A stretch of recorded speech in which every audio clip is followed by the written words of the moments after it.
Thank you for joining us today at our media advisory. I'd, as usual, like to welcome Dr. Elizabeth Richardson, our Medical Officer of Health, and Paul Johnson, the city's Emergency Operations Center Director. And I want to kick things off by announcing that the launch of the Hamilton COVID Concierge Business Program is on. So Hamilton COVID Concierge offers a one-stop online resource center and phone line dedicated to supporting Hamilton businesses with all their COVID-19 business questions and concerns. Local businesses that require support can call the new COVID Concierge phone line to speak with a representative at 905-521-3989. This service is available Monday to Friday, 8:30 to 4:30, or they can visit the online resource center at hamiltoncovidconcierge.ca. This concierge service support is for Hamilton businesses as a collaboration between the City of Hamilton, the Hamilton Business Center, and the Flamborough, Hamilton, and Stony Creek Chambers of Commerce. The Hamilton COVID Concierge for Business program is a direct recommendation from the Mayor's Task Force on Economic Recovery and will be in place until the end of the pandemic. So I'm confident the concierge service will be a trusted and reliable source for assistance for Hamilton's business community so we can thrive once again. Once again, visit hamiltoncovidconcierge.ca to learn more. A reminder as well that while we are no longer under the stay-at-home order, we must continue to follow all public health and safety measures in order to protect the health and well-being of everyone in our community. We must make sure we don't get complacent when we see our case numbers go down and our economy slowly reopen up. We are still in a crisis with a deadly virus in our community and potentially with some variants that could continue to cause us some challenges. So don't let our collective hard work go in vain. Please continue to follow the health and safety measures and recommendations in terms of staying within your own household as much as possible, wearing that mask, washing those hands, and maintaining that 6 meter or 1 meter, 2 meter distance. So thank you for tuning in, and thank you for your ongoing good work out in the broader community. And please stay with us as we continue to work through these very challenging days. I'll now turn it over to our Emergency Operations Center Director, Paul Johnson. Paul. Thanks very much, Mr. Mayor. And not a lot new from the Emergency Operations Center today. We continue to, of course, monitor and enforce where necessary under the red control category in the City of Hamilton. And encourage everyone to continue to follow the rules, whether you're individuals or businesses. And we are still proactively and reactively responding 7 days a week through the day and into the evening. None of that changes as, even though, as the Mayor says, we're no longer under that stay-at-home order, we still are now enforcing to the level that's there. You will see media pieces that we put out, and thanks to the media for sharing the information that, you know, when you're out tobogganing, doing some of these outdoor events at city-sanctioned facilities, if you're lining up or in lineups or too close to people on a regular basis, we really want you to wear your masks outdoors as well. And it's been great to watch the community by and large comply with that. Our outdoor rinks continue to operate. We're not sure for how much longer. The temperatures are starting to rise, and our outdoor rinks will soon disappear because of the natural course of the weather, but as long as we can keep them going, and we hope that's for another couple of weeks at least, that we'll continue to do that as well. Did want to address that clearly there have been some increased numbers of outbreaks in terms of number of sites, as well as a large outbreak at one of our emergency shelters in terms of the volumes of people that are affected. But remind the community that we continue to have shelter spaces available. And so I know that at times it's been said that shelters are no longer accepting new individuals. That is the case in certain shelters, but there are still shelter beds available and access to shelter. And where that's not available, there are hotels. And if people are referring and for some reason they're not able to get a positive response, that there is a space, ask that be escalated. There are occasions where communication glitches happen, and the city is always there to step in and make sure that we can find the right spaces for people to be in. So I just want to end that piece by talking about how much I really want to thank our shelter operators for the work that they've done throughout this pandemic. And a lot of times the city answers questions around emergency shelters because we are a major funder of emergency shelter spaces and oversee the system as a whole. And then there's lots of people that comment on shelters, but you know, I thought today it would be great to just to mention that we're talking about a small number of organizations who have absolutely stepped up and are delivering great services on a daily basis. And even in outbreak, they are doing everything that they can to continue to provide services to those that are their residents and get back online as fast as they can, so that they can continue to receive new individuals into their shelters. And so to James and Eminent at Salvation Army, we know that you're going through a particularly tough time now in terms of the outbreak and the size of the outbreak at your booth center location. And thank you for all that you're doing. We're helping where we can, providing some extra supports and extra funding to help Salvation Army through. But to those folks, I really appreciate it. And to Catherine and Tessa and Carmen and Daryl at Good Shepherd Centers, you've been there to open additional centers. You've been there to operate our emergency center at First Ontario back in the early stages of this pandemic, and are dealing with a number of shelters for a variety of people, including youth, families, and women, as well as the men's shelter system. So I really appreciate the work that's happening there. And to Carol and to Sean at Mission Services, thanks for stepping up and also providing some additional staff for our hotel spaces. And some other organizations are doing that as well, but you have really stepped up to allow us to have way more hotel spaces than actually we thought we would need, even in the fall heading into the winter. But we've continued to expand our hotel spaces as we've needed to, as our shelter spaces become tightly constrained. And then from a kind of temporary shelter perspective, of course, the work that the YW is doing is appreciated along the way. And I've mentioned some of the leaders in those organizations, but the supervisors and the frontline staff that work 24/7 really do need to be commended for their work. So I can't remember the last time it is that I said thank you to the people that work in our emergency shelters, but I know that since New Year's Day, when outbreaks started to happen in some small ways, and now we have a significant number.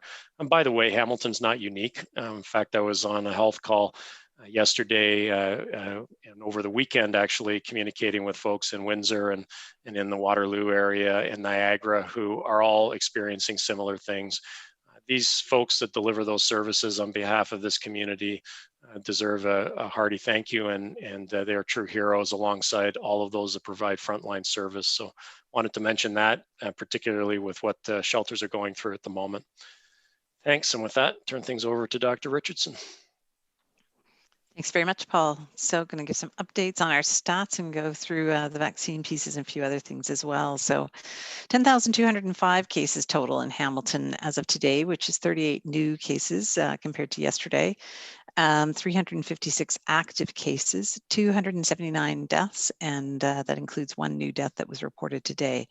We're currently reporting a total of 22 local outbreaks on our website, and there was one new outbreak that was reported today, and that is at St. Elizabeth Retirement Residence. Our overall 7-day moving average in terms of at 51, and our reproductive number at 0.95. And of course, as always, you can find more details about our local COVID-19 activity on our website. So just in talking about the data, I want to point out a few things, because I'm increasingly concerned that we have hit the bottom of the curve and may be beginning to see creeping back up. Time is going to tell. As always, it's the trends that we look at rather than a single day's data. But what we've seen over the last couple of days is we have seen that our weekly incidence per 100,000 has come back up into the 50 zone. We have seen our RE, our reproductive rate, hit 0.95 again.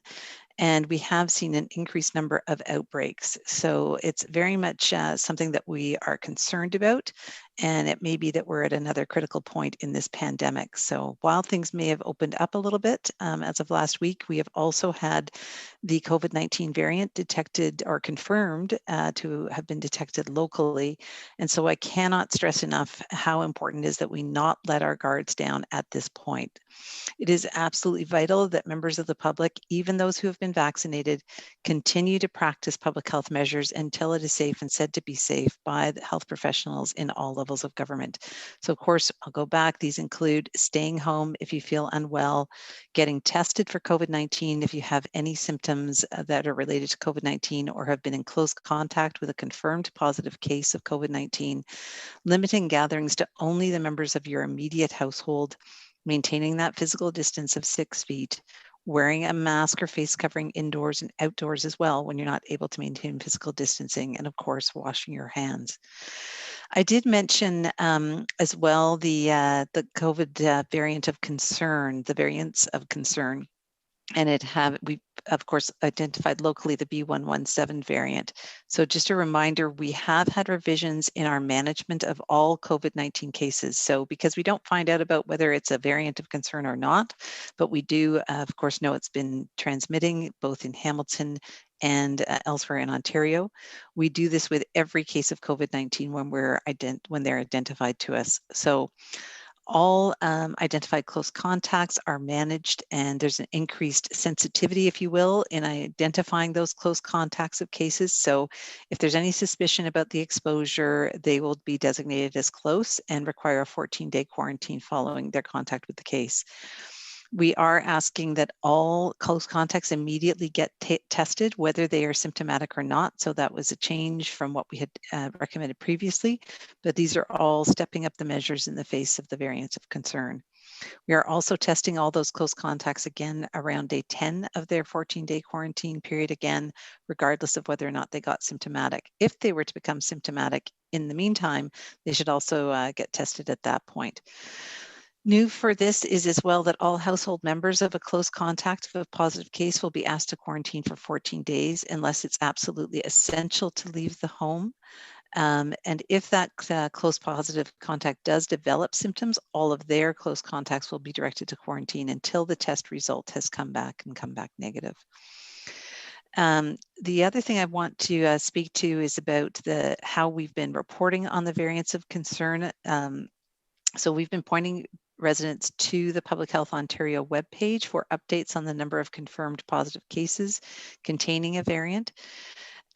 We've recently learned that samples for which the screening test for variants of concern is positive, nearly all of those go on to be positive on the confirmatory test. So previously we had been reporting only confirmed positives, but because we're finding, or that Public Health Ontario has reported that nearly all those that are screened positive or by the screening test go on to be confirmed, we're going to update our practices and start reporting on those that screen positive.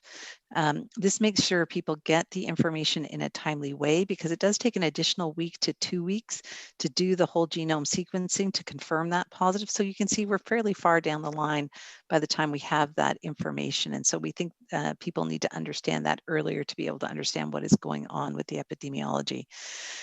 The other thing is we've seen since we had our own first case reported to us that it's taken some time to get it up on the PHO website. And so we are going to start reporting both the screen positives and the confirmed positives on our own website in order to make sure that information is there in a timely manner. So you'll see that on the website over the next couple of days. I can't tell you it'll be up there tomorrow, but it will be up there in the next couple of days as we make the changes to the website to accommodate that in that status of cases section within our daily updates. I just want to point out again, the screening test doesn't tell us which variant it is. It just tells us that it may be a variant of concern. And as I said, most of these are going on to be confirmed to be a variant of concern. For us today, I'm going to give you our numbers of where we sit today. Today, we have 21 cases that have screened positive to date, and still just the one that has been confirmed to be positive, and that was confirmed as the B117 variant or the UK lineage variant. So that's around the variants of concern. I'm going to go on to talk about the COVID-19 vaccine. And so as of end of day yesterday, we completed a total of 31,249 vaccine doses here in Hamilton through the 2 sites that are currently operating. The mobile site has done 10,565, and the HHS fixed clinic site is at 20,684. We did present on Friday to the Board of Health our COVID-19 vaccination plan, and we put an update as well related to that on our website at www.hamilton.ca/COVID vaccines. I encourage everybody to take a look at the plan, get a better understanding of how the vaccinations are going to be rolled out across the city. Now, that does look at rollout over time and as we get more vaccine going forward. So right now we have our current list of eligible vaccine recipients, and our next list that has been released by the province is those that are 80 years of age and older, staff, residents, and caregivers in retirement homes and other congregate settings for seniors, such as assisted living. So you'll know we have moved forward on that front. Healthcare workers that are in the highest priority level and very high priority level have been done. The high priority level, I know that can be a bit confusing. There's 3 levels of high that are in there, but the high priority level in accordance with the Ministry of Health's guidance on healthcare worker prioritization. All Indigenous adults, whether they're living in remote communities or urban areas, and then adult recipients of chronic home care. So the province has not yet given us a way to move forward on the adult recipients of chronic home care. So we're still awaiting that from the province. One of the challenges for all of us in this, the province and ourselves, is that getting all of the information systems, the technology stood up is quite a difficult process and takes a lot of work, basically. And so we're working with the province around implementing a registration tools where people can register to say, you know, which group are they with, and then would go on to be booked into a vaccine clinic. And so the province is working on developing it for the whole province. And in the meantime, as we're trying to move this forward, we're trying to put in place some tools that can be used in the short term until that provincial system is up and running. And so we're hopeful to have an update on that for you very soon. Another piece of this is about the vaccine supply. And you'll remember that I spoke to this last week and said, we're getting about 5,000 doses, that sort of range of doses per week. So of course, that's a very modest supply. And so for us to roll forward with our vaccination program, we really are able to move forward in very small increments right at the moment. And so while you look at the plan and see there's plans for a bigger vaccination program, that's once we get more sustainable supply through the province. And they are suggesting that's going to start to happen at the end of March, beginning of April. We do know that there was some comments about, you know, how family doctors might be able to help with getting people registered. At this point, we would ask that residents not call their family doctors to ask to be registered for a vaccine. We know that everybody is very eager and we're very pleased that people want to get vaccinated, but family doctors are not yet prepared to do this piece for it. And here in Hamilton, we're still working out what's the most efficient way for everybody to get registered as soon as they can. And so we'll have instructions for our primary health physicians, but as well for those individuals directly to register too, as we look to get this rolling. So just overall want to let you know that we have completed the vaccinations through our mobile clinic so that all second doses have been given to residents of long-term care and high-risk retirement homes that were planned. Of course, there will be some people who may have gotten missed or may not have wanted to be vaccinated at that time, and they can be caught up as we go forward. All first doses of vaccine have been given to residents of low-risk retirement homes at this point, as well as to the Satellite Health Facility and to St. Peter's.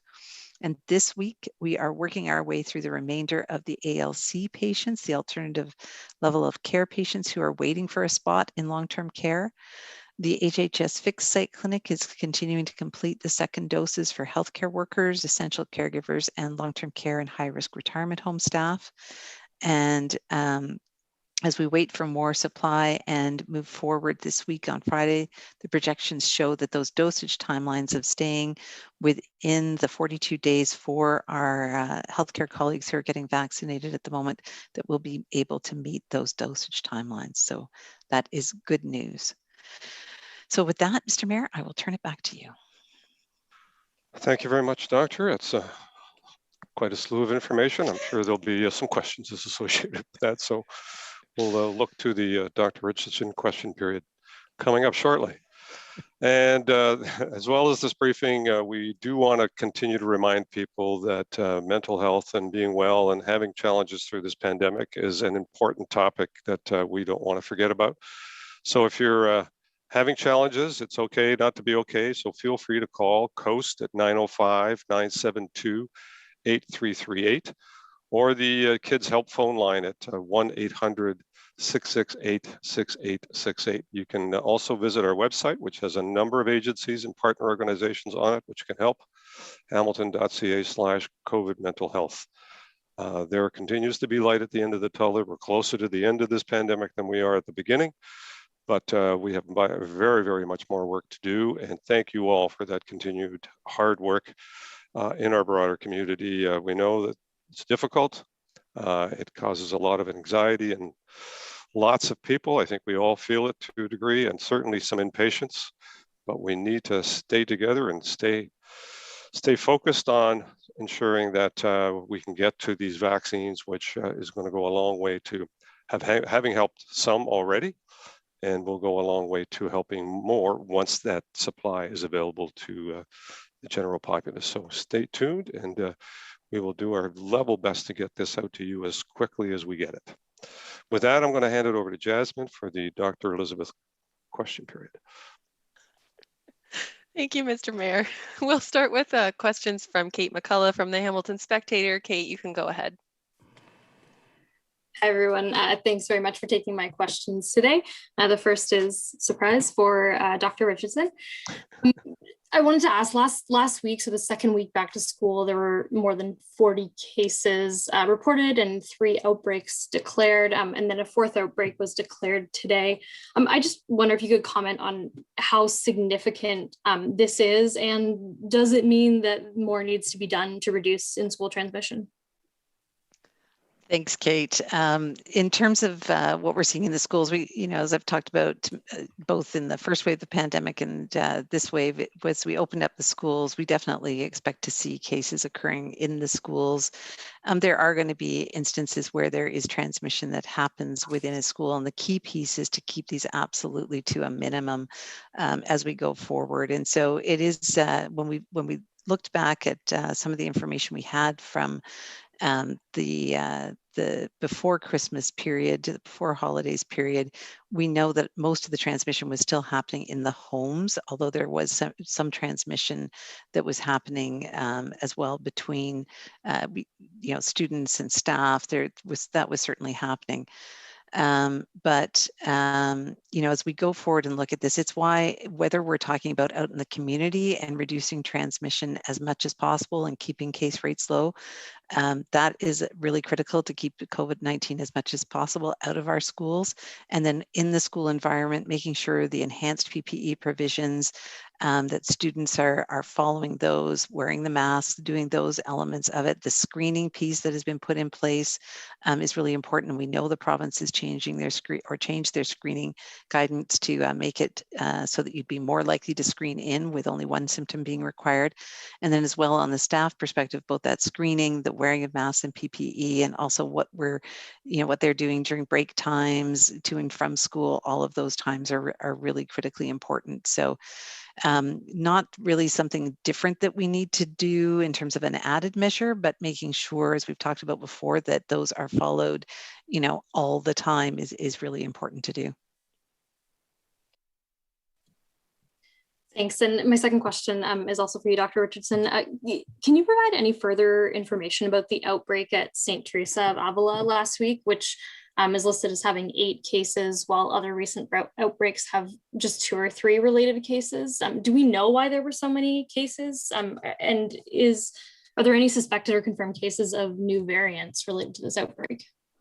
Thanks, Kate. At present, I'm not aware of any of the VOCs being related to any of the outbreaks. In terms of specifics on that particular outbreak, Jack or I will get back to you after this call with anything related to that one. Great, thanks, Dr. Richardson. Next question will be to Fallon Hewitt from the Hamilton Spectator. Fallon, you can go ahead. Hi, thanks for taking my questions. My first question is for Paul Johnson. Do you know if any residents from the Salvation Army have been moved to the Veneto isolation shelter? I know that there were some staffing issues impacting that earlier this week and maybe over the weekend. I don't know if that's changed. So actually, there were never any staffing issues that caused concerns at the shelter. They did have some staff that obviously needed to isolate, but the staffing shifts were filled, continue to be filled, and because of the size of the outbreak, the approach at Salvation Army was not to look at moving individuals into the isolation center. Essentially, we'd just be setting up a full-on shelter within an isolation center. So we've been doing work at on-site and sheltering and supporting people and isolating them on-site at Salvation Army. So working with public health, there's been a series of meetings. That is the approach we're going to take, and it's consistent with what we've done in other congregate settings. Where the isolation center really works well is when we can quickly identify a single case, a couple of cases, move people quickly into there and not affect the rest of the shelter. But in this case, the volume was already so high in terms of positivity that working with public health, it was felt it was best to solidify it in place.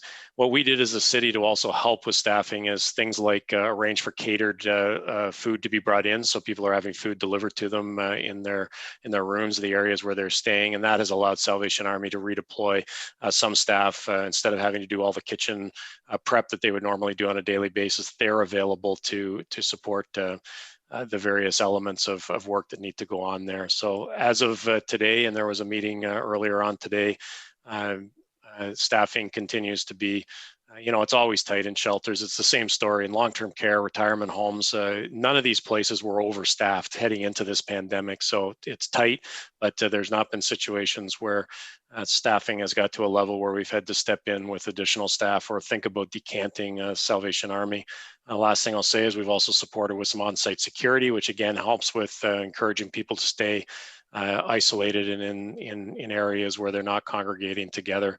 It's tough with this population to have people stay isolated all the time, but we're doing what we can to support Salvation Army with all the great work that they're trying to do to make sure that they follow infection prevention and control measures and encourage this population, to be supported and seek the help they need, but also recognize that they need to, follow public health measures as best as they possibly can.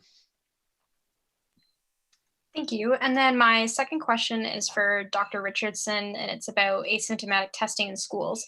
So now that we're in the third week back to school and there are some schools with high case counts and as well as outbreaks, will resources be mobilized to offer asymptomatic testing in schools wherever an outbreak is declared, or is there like a predetermined schedule that will be followed in order to meet the weekly 5% target for testing? Thanks, Fallon. So that weekly target is up to the schools, to the school boards to look at how they are going to meet that target.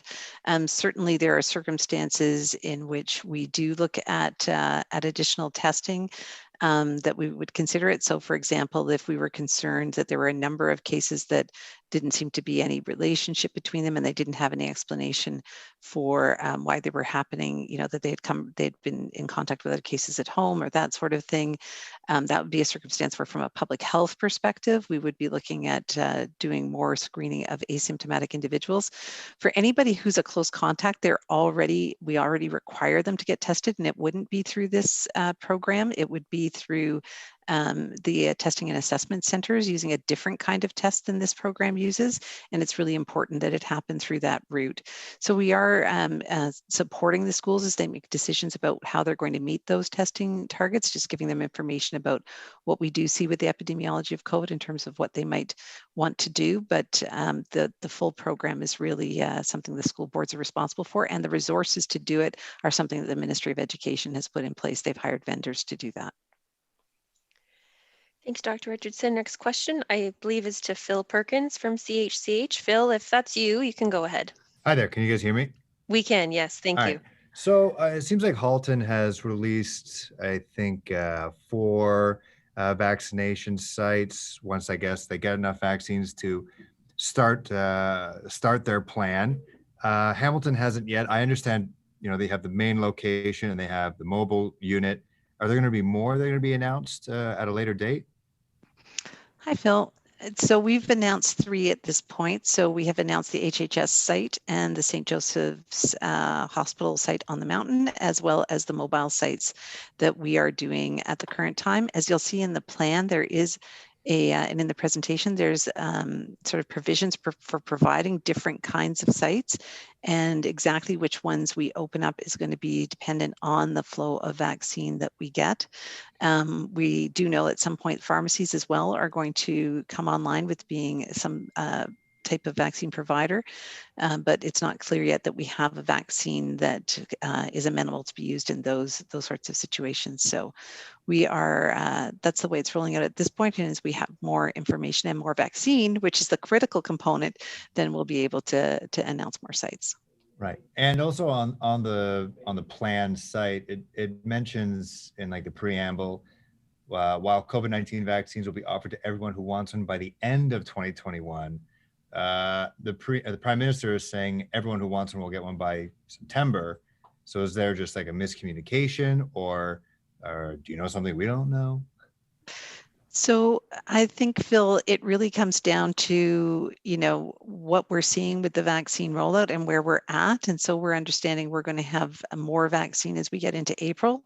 And so seeing that we're going to continue the rollout through the priority groups through those spring and summer months. And then hopefully sometime in that last quarter of 2022, we will have broader broader availability of 2021 of vaccine for anybody who wants it. So I wouldn't read too much into one group saying September, the other group saying the end of 2021.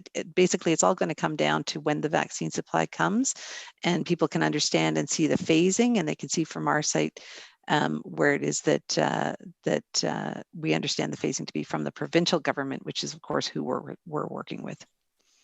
Thanks, Dr. Richardson. Next question will be to Christine Rankin from CBC Hamilton. Christine, you can go ahead. Great. Hi, good afternoon. My question is for Dr. Richardson. And I was hoping to clarify what household members of a close contact should do specifically in the context of schooling. So if an 8-year-old student was a close contact, could their parents go to work, maybe in high traffic work scenarios? Could their siblings go to school? What is considered essential activities in there? So what I'm going to do in this case, Christine, is Jack and I will send you something in writing, because I find I often mix my words around as some of the pieces with the household contacts and the close contacts. So we're going to send you back that one in writing. Okay, great. Thank you so much. And my next question is also for you, Dr. Richardson. So the provincial government says that 5 people are permitted for indoor social gatherings for a municipality in red. And what is the city directing people to do right now? And does this conflict with that? So in terms of where we're at in red, the way I would interpret the guidance from the ministry, that broader framework is these are the broad set of rules that we're operating under. But just as with any rule, that doesn't mean that's exactly what you should be doing at any point in time. I'll use the speed limit as an example. If you're, the speed limit may be posted at 80 or 100, but if circumstances show that you shouldn't be doing that, then you should be driving at a lower speed. And it's definitely the same as we're going through COVID-19. While there may be some level that you're not going to get in trouble if you go over that rule in terms of enforcing the current Reopening Ontario Act, we're not recommending that people go ahead and do those things. So even on the provincial sites, I think you'll see that it's very much recommended that people continue to only mix with people who are from their own households, and take all the public health measures that we're recommending. Thanks, Dr. Richardson. Next question will be to Joanna from the Hamilton Spectator. Joanna, you can go ahead. Hi, thanks so much for taking my questions. Dr. Richardson, the Ontario Medical Association today at a press conference, they talked about exactly what you just finished talking about, only their thought was that if you tell people they can do it, they will. So, are you looking at putting in any specific measures yourself, especially, as you're seeing our numbers, possibly start to tick up again? Are you looking at adding any specific measures for Hamilton to try and control the spread? Thanks, Joanna. I appreciate it. It's always important for us to continue to look at and be really aware of it. I'm glad you're highlighting that as we go forward. As I expressed earlier, I'm very much concerned that we're just at the bottom of that curve, and that curve is we are starting to see climb again. And so we'll be watching that very closely over the coming days. Right now, there's not anything extra that we're going to put in place. We're going to continue to watch and see what happens with those variants of concern. If those numbers continue to rise, then that's something that will lead us to be talking more with the Chief Medical Officer of Health and saying, okay, when do we make some changes here? And as we gain more experience across the province around those, that will help us in making that decision. The other piece is if we ever see something that's a specific challenge that we see over and over in Hamilton, so there's some patterns that we're seeing. So we talked before about we saw patterns where people were going to work when they were sick. And so we implemented active screening in workplaces, for example, back in December. So right now, there's not any patterns that we're seeing that we could make a difference in terms of putting in more control measures. Really, if rates, we do continue to see rates rise, we're really going to be talking more about that emergency brake provision. That leads actually perfectly to my next question, which is, do you have yet the metrics or whatever it is that would trigger that emergency brake? I know the last time we asked this, you said the province hadn't, got those to you yet. Do you have that information now? Thanks, Joanna. At this point, no, we don't have that from the province. We know they are working with our colleagues up in North Bay in terms of understanding their situation and are essentially using those kinds of provisions now and learning from them. And certainly as I said, if we see any of those indicators, we'll be working with them and learning with them as they go until they actually have them set out. So that's just part of the reason why we're actively monitoring and continuing the dialogue with the province based on what we see each week. Great, thank you, Dr. Richardson. We do have a bit more time, so we'll go through for one more question for everybody. We'll start with Kate McCullough. Kate, if you'd like another question, you can go ahead.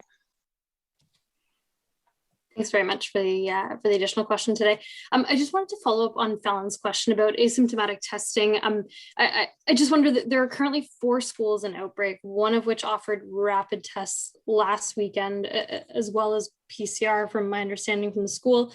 And I just wonder from a public health perspective, Dr. Richardson, if you could let us know, will the other 3 schools in outbreak also receive rapid tests for asymptomatic students and staff? Like, will that be offered to schools in outbreak in the future? So generally in outbreaks, what we do is look at the cohorts that are affected and look at getting them tested through that system where they're actually going through the assessment center. So anybody who's a close contact, we are asking them to go through the assessment centers and be tested in that way rather than through a rapid testing program. So where we see something more in terms of transmission, that's really more where we're looking at it. So in each case, it depends on what's actually happening in that school, what that school is like, what the environment is like, and how much is clearly defined. And you can see there's limited contact between groups and how much you see that there's broader spread. So it's really, we can't give you a we'll use it always in these circumstances type answer around those outbreaks, but we'll look at each case as it comes to make a determination as to what we would recommend. We're realizing too that there are 2 different types of rapid testing. And so one of those, the ID now is one that is potentially more useful in those circumstances as opposed to the PanBio. Great, thanks, Dr. Richardson. Next, we'll go back to Fallon Hewitt. Fallon, if you'd like another question, you can go ahead. Thank you. My third question, I guess, would be for Dr. Richardson, I believe. So those who use and work at shelters, they're not among those next in line for the vaccine. Do you know when they're set to be vaccinated? And is public health advocating for them to be moved up on the list, considering the situation in the city's shelter system at the moment? Thanks, Fallon. So when you were speaking to actually the residents within the shelters, I believe, correct? Yes, and the staff as well. And the staff. So it's a bit of there's sort of, as they've updated the provincial guidance, there's sort of a separation of groups in terms of which phase they fall into. So those that provide personal, services to those in shelters, they fall into this first wave of the highest and very high priority workers in terms of moving forward. So they would be captured in terms of moving forward. The residents, on the other hand, and some of the other staff in the shelters would not at this point. And so we're working on looking at further clarification. But the bottom line here in Hamilton is we don't have enough vaccine in order to move forward with these groups. So as we look at it and look at the numbers of doses we have, we need more vaccine to be able to move forward with all of these priority groups. When we do look at the vaccine, it's not a measure for use in outbreak control. It doesn't help us in that way. It is something that we're using more from a preventative standpoint. And so that is one of the factors for consideration as well. But, the bottom line is we need more vaccine. Great, thank you, Dr. Richardson. We'll go back to Phil Perkins from CHCH. Phil, if you'd like another question, you can go ahead. Actually, it looks like we lost Phil. We'll go on to Christine Rankin, CBC Hamilton. So Christine, if you'd like another one, you can go ahead. Sure, thanks so much. I believe this question will also be for Dr. Richardson. So with the city moving to including screening on the website, will it also go a layer further with that data and show if those screen variants are linked to any of the outbreaks listed? So we're just working out exactly how we're going to get it up there for you. And so I would stay tuned on that one. Okay, we'll go next to Joanna from the Hamilton Spectator. Joanna, you can go ahead. Hi, thanks for the extra question. I appreciate it. This one's for Dr. Richardson. The Ontario Medical Association, they are calling for an end to indoor dining in the red zone. And Peel's medical officer of health said with the variants, the framework is out of keeping with evidence. Do you have concern about the, that COVID-19 color-coded framework as it is in place right now? And are there changes that you would like to see to it? Thanks very much, Joanna. I think, we know that the province revisited the framework to look at what would happen as we went into this next phase. And there's been some very important adjustments that have been made. As we talked about the stuff that I put in my letter of direction back in December around active screening, all of those elements have actually been included in the regulation. So very glad to see that they've been updated. And as we move forward, we'll continue to look at what we're advising we see needs to be done. Certainly dining has been one of the ones that has been of concern because that's a situation where people are taking off their masks and are sitting together. And so we saw the limitations in terms of the number of people at the table. Those sorts of things have been put in place. We very much advise people, if you are going to go out and dine, this should really be something that you're doing just with your own household measures. It's critical too that members. It's critical too that the servers, the staff working in those environments have all the PPE that they need to have, and that they too are being screened, of course, as they're going in. There's been introduction of screening into those environments. So there's a lot of measures that are there, but as I said, the wisest thing we can all do is to stay home and make sure we're not mixing with other people from those outside of our household. Great, thank you, Dr. Richardson. Mr. Mayor, that's the end of our media questions for today, so I will pass things back to you. Well, thank you, Jasmine, and thank you, Dr. and Paul Johnson, for your ongoing work. And I must say that the public health under your leadership, Doctor, and the entire team have been doing some amazing work. And I know it's frustrating for a lot of people to not have vaccines in their arms already. It's not of your doing, and certainly we are ready and prepared. And it's a question that I ask our health professionals every day. And you will know and need to know that that our teams are ready, willing, and able to get these vaccines in arms as soon as that vaccine supply is available to us. So we'll continue to kind of work on that. And thank you, Doctor, and your entire team for all the great work you're doing to manage this pandemic. It's been a journey, and certainly taken an awful lot of leadership from you and your team to get us through, and we thank you for that.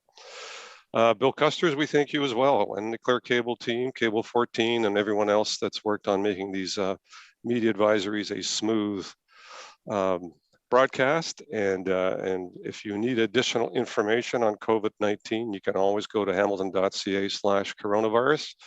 Lots of information there for you. And if you haven't done so already, download the COVID Alert app on your smartphone through the App Store or Google Play. It is a very helpful tool for you and for everyone else, in fact, to ensure that you're not coming into contact with anyone that's COVID positive. And please continue to do the work you're doing out in the broader community. And as the doctor said, even though there's a limit of 5 in terms of bylaw, it is still your best judgment to avoid getting together with others as much as possible is the best way for you to protect yourself. And then, of course, wearing that mask and maintaining that 2-meter distance is part of that procedure as well. All of those are the best vaccines right now, short of a vaccine. So continue to take those measures and you will protect yourself. Failing to do so puts you at risk. And certainly, hopefully, by the time the vaccine gets to all of us, we'll be in a better place closer towards September, October, November. Thank you all for your continued work. And on coming March, we will be going back to our Monday at 3 p.m. briefing. So our next briefing will be Monday, March the 1st at 3 p.m. Stay safe, everybody. Look after one another. And we'll talk to you on March the 1st at 3 p.m. Thank you.